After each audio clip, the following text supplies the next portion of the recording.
Olá! Sou a professora Lucília Lopes, aqui novamente com uma roupa bem escura para contrastar aqui com esse multicolorido estúdio da Multirio. E adivinha, estou aqui novamente trazendo os meus longos cachos em desalinho para te provocar ao menos uma reflexão que seja. Será que eu consigo? Já é o nosso costume semanal. Sempre acreditei que pessoas que se ocupam com algum tipo de arte são capazes de superar problemas de exclusão social. Quer dizer, durante muito tempo, eu entendi que quem tem alguma ocupação criativa consegue aí abstrair as frustrações da vida, sejam elas de ordem prática ou até emocional. Bom, mas tem um caso que me fez repensar esse meu pensamento de anos. Embora eu não goste de falar ou perder tempo de vida observando humanos que tiveram existência equivocada, em nome do aprendizado, vou abrir aqui uma exceção para dar como exemplo alguém que poderia ter escrito outra história de vida, mas que preferiu seguir equivocado durante grande parte da sua existência aqui na Terra. Em sua autobiografia, Adolf Hitler nos relata que, em sua juventude, queria se tornar, adivinha, um artista profissional, mas teve seus sonhos arruinados quando não passou no exame de admissão da Academia de Belas Artes de Viena. Sim, ele tentou ser artista, minha gente, mas por 2 vezes seguidas, no ano de 1907 e também no de 1908, a Academia de Artes o recusou. E ainda julgou o trabalho dele como medíocre. E olha que ele já vendia telas e cartões postais pintados à mão para sobreviver na época. Mas ser excluído do meio artístico e intelectual foi para ele uma ofensa que provavelmente o levou a tomar algumas atitudes aí contra a arte mundial durante o desastroso período em que se sentia dono do mundo inteiro. Tem um importante filme de 2013 chamado Caçadores de Obras-Primas, que conta a história de especialistas em obras de arte que no final ali da Segunda Guerra, já no declínio do nazismo na Europa, tentavam resgatar as obras roubadas de museus da época, durante todo aquele horror que aconteceu no mundo. Fico pensando se esse ataque às obras que eram registros significativos para a humanidade não teria sido aí um troco do mimado jovem artista frente à recusa de uma instituição de arte no passado. Muitas vezes acreditamos que grandes questões definem uma guerra, mas entendo que dar vazão às sombras que todos nós possuímos dentro dos nossos coraçõezinhos pode colaborar e muito para que grandes desastres humanos aconteçam em qualquer época e em qualquer lugar. Esse assunto é tão triste que grandes poetas utilizaram o seu talento para nos ajudar na compreensão ou no registro dele. Até a doce Cecília Meirelles nos passou um fiel registro da sua visão em seu poema Guerra. Quer observar um trechinho desse poema incrível da nossa querida Cecília Meirelles? Então, presta atenção nesse trecho. Tanto é o sangue que os rios desistem de seu ritmo. E o oceano delira e rejeita as espumas vermelhas. Tanto é o sangue que até a lua se levanta horrível e erra nos lugares serenos, sonâmbula de auréolas rubras, com o fogo do inferno em suas madeixas. Tanta é a morte que só as almas formariam colunas, as almas desprendidas, e alcançariam as estrelas. E as máquinas de entranhas abertas e os cadáveres ainda armados, e a terra com suas flores ardendo, e os rios, espavoridos como tigres, com suas máculas.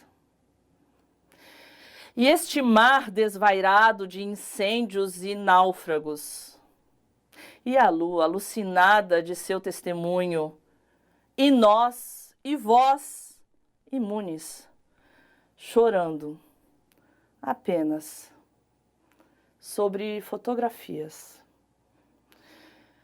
Tudo é um natural armar e desarmar de andaimes, entre tempos vagarosos, sonhando arquiteturas. Destruição da arquitetura, destruição de projetos futuros, da arte, da vida humana.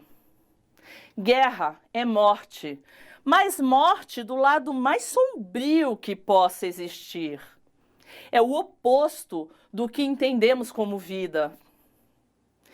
Geralmente, quem não sabe construir se ocupa em ser bom no oposto.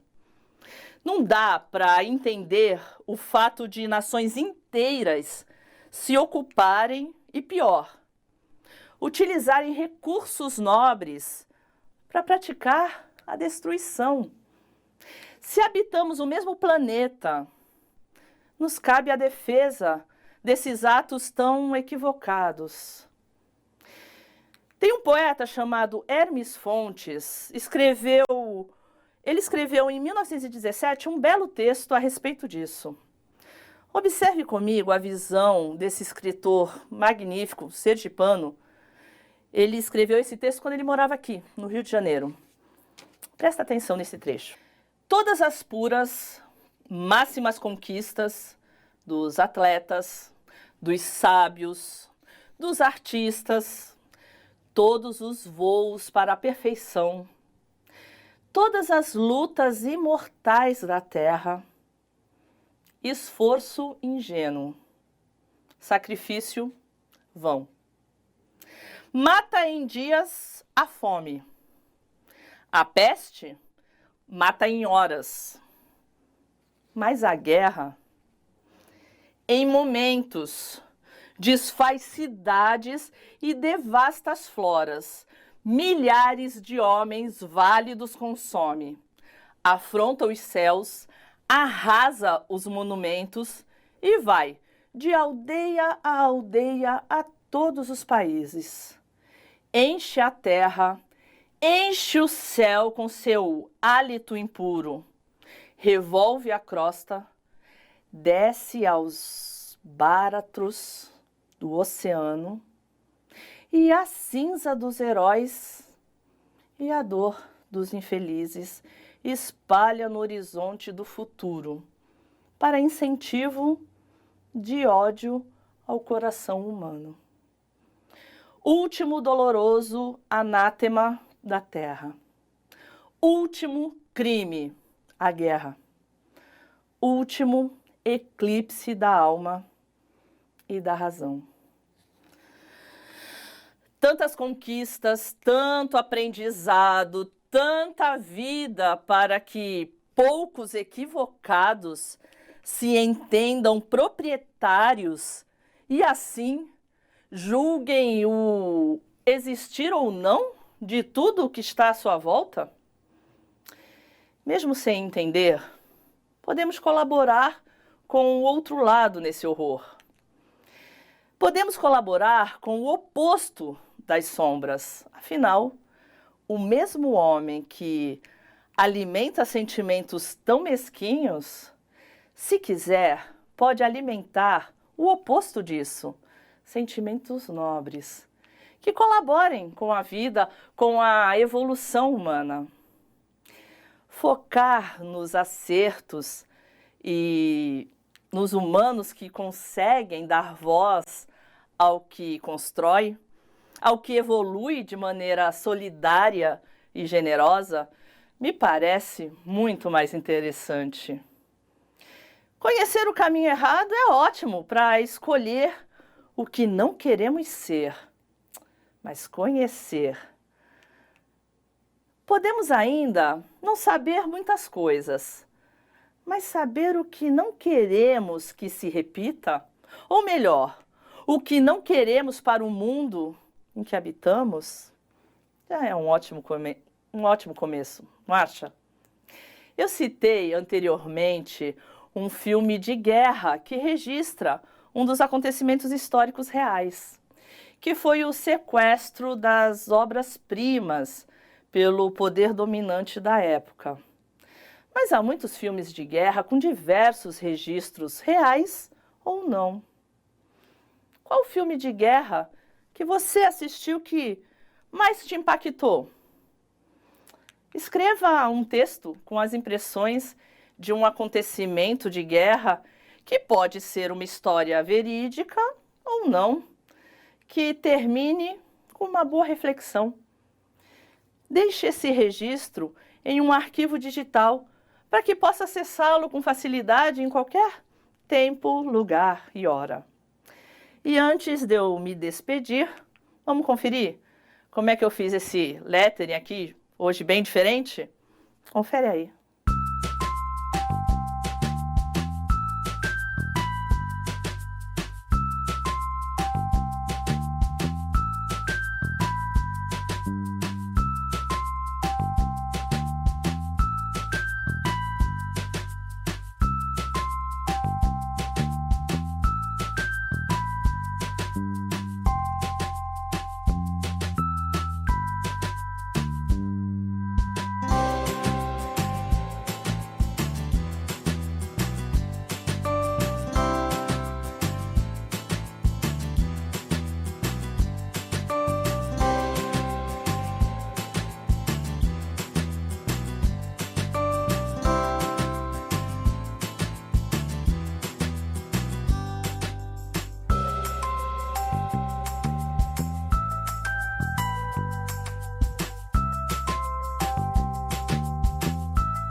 Vou encerrar com uma famosa frase de Martin Luther King Jr.